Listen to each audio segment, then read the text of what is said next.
So if we're going to make good on what's already been approved by previous Congresses and previous presidents and parties, we have to pay for it.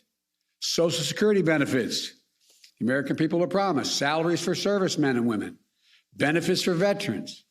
We're going to have to raise the debt limit if we're going to meet those obligations.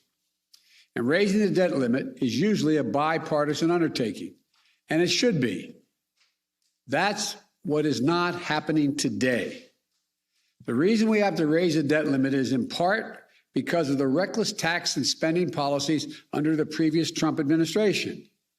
In 4 years, they incurred nearly $8 trillion.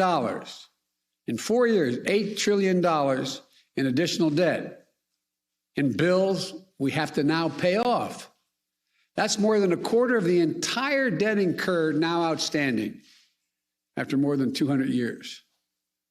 And Republicans in Congress raised the debt 3 times when Donald Trump was president, and each time with Democrat support.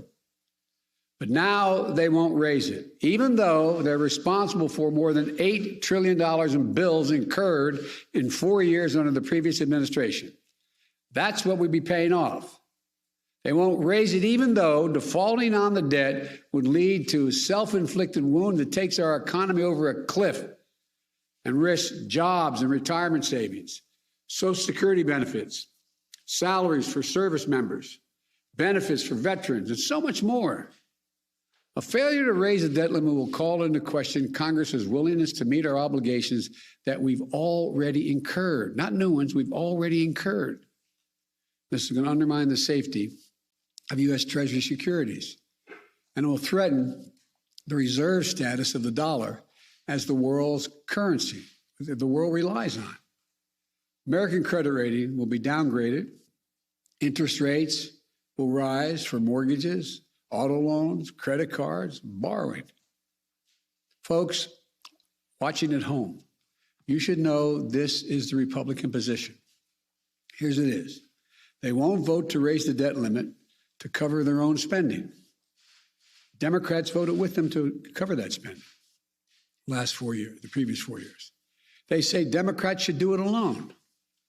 But then they're threatening to use a procedural power called the filibuster, meaning that we'd have to get 60 votes, not 50 votes, to increase the debt limit.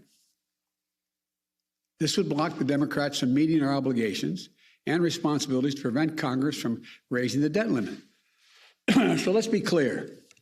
Not only are Republicans refusing to do their job, they're threatening to use their power, to prevent us from doing our job, saving the economy from a catastrophic event.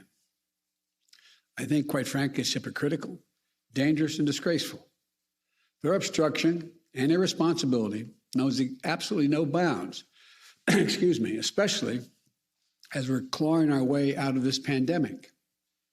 Democrats will meet our responsibility and obligation to this country.